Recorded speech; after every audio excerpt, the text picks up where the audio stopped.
All right, let's talk Nebraska Cornhuskers. Obviously, coming off a nice opening victory with Dylan Raiola making a big name for himself. But we're heading into rivalry week against the Colorado Buffs, big time game, and we got some great news with the smart strategy Nebraska is continuing to enact. Should give them a nice advantage. I'm Nick, and this is Saturday Morning Inspection.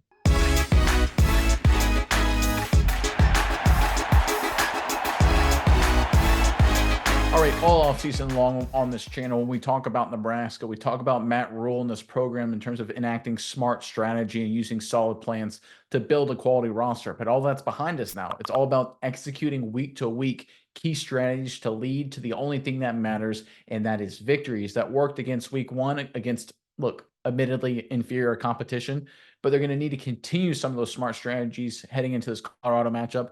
Good news is they are. Let's pull up this latest report courtesy of SI.com.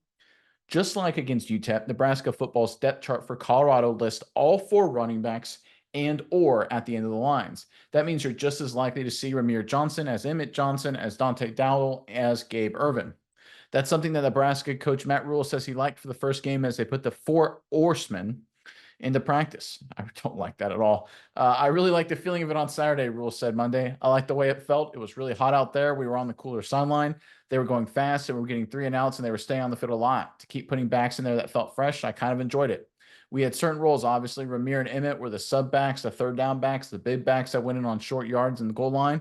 Rule said, I think we'll do that for another week. We'll just keep doing that because I like where we're at right now. All right, there's two different ways to look at this. One, this is either a continuation of a smart strategy or maybe a little gamesmanship by Matt Rule here, trying to throw it over to Colorado, say, hey, we're going to do the exact same thing we did last week, but maybe there's a chance Nebraska doesn't. I think it's a really smart strategy here by Matt Rule ahead of almost not a must-win game, but it feels big for Nebraska. Miles, I'm curious what your thoughts are on this, but first, Cornhuskers fans, in the comment section below, talking about a big game. Let us know your prediction for the final score, Nebraska versus Colorado, one of the more intriguing early season matchups. Really curious what you guys have to say. Give us your prediction of the final score and put it in the comment section below. But Mize, what are your thoughts on this latest move by Nebraska? Yeah, Nick, I think what you bring up is a really great point. It could be a little subterfuge, a little gamesmanship, but also I think when you break down the stats from this first game by Nebraska against UTEP, I think you really see the tail of the tape here. And they do have 4 guys that they like to run. These 4 guys, between Johnson, Dow, the other Johnson, and Irvin Jr., there is 6 carries, 8 carries, 8 carries, and 11 carries. So no matter how you slice it, a pretty balanced distribution of who's getting the ball. Everybody is pretty up there. And when you look at the types of backs they have as well, it's a good tail of the tape as well. You got Dowdle, who's 6'2", 225, one of those big backs that Rule was talking about. On the other hand, you've got Gabe Ervin Jr., 6'1", 220. Then you have the 2 smaller guys, Ramir Johnson, 5'10", 200, and 5'11", 200 for Emmett Johnson as well. So they've got a good amount of different types of backs. Some guys that they really have, been getting into different phases of the game. Johnson caught a pass, or each of the Johnsons caught some passes as well. So I think they've got a lot of guys they really like to spread around to put in different situations. And I think this could be a good strategy for them as well, because I think, the long and short of this attack is going to be on the back of Dylan Raiola. He's done a lot of really good things.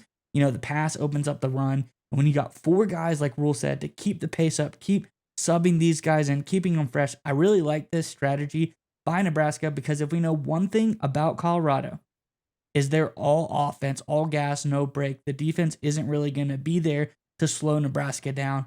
So they got to be able to keep up with this Colorado offense, which we will say is very potent. It is an offense that at times put up a lot of points. So I like the factor of having 4 guys, keeping them fresh against this high-speed Colorado offense.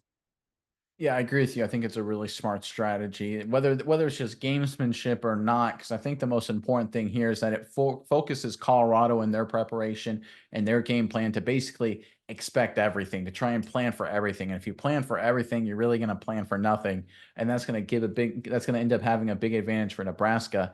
But when I hear about this strategy of switching between different types of running backs, different type of runners, getting a little bit of balance across the board, it takes me back to the Georgia Clemson matchup over week 1, and that was a blowout, but it was actually a close game. It was a 6-point game at halftime where Georgia was trying to play very physical. They were using their physical backs, power runs inside against the Clemson defense, and not really having a lot of success.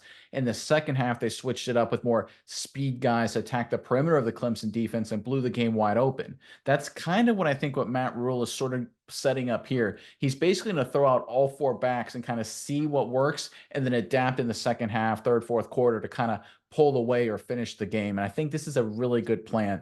We see this in the National Football League a lot. And again, Matt Rule with that background, I think this gives Nebraska a huge advantage where everyone starts out with a plan and then there's a counter to that plan, but you need to have that final counter, that final pivot. Because remember, a defense, they're going to game plan all week. They're going to have a strategy and it's going to be a good one, right? The other side's got good coaches too. You need to have an ability to counteract whatever their strategy is. And if you only rely on one running back, let's say you only have one bell cow running back and you give him 35 carries a game, and that's say he's a speed guy, and the defense has a great speed counteracting strategy, you're stuck, right? You don't have an opportunity. But if you have multiple different guys, multiple different styles, you have the ability to pivot to a different guy based on what the defense throws at you. So this is really smart NFL style strategy thinking from Matt Rule. And I think thoughts like this, game plans like this will give them a big advantage this week over Colorado and probably in the future as well.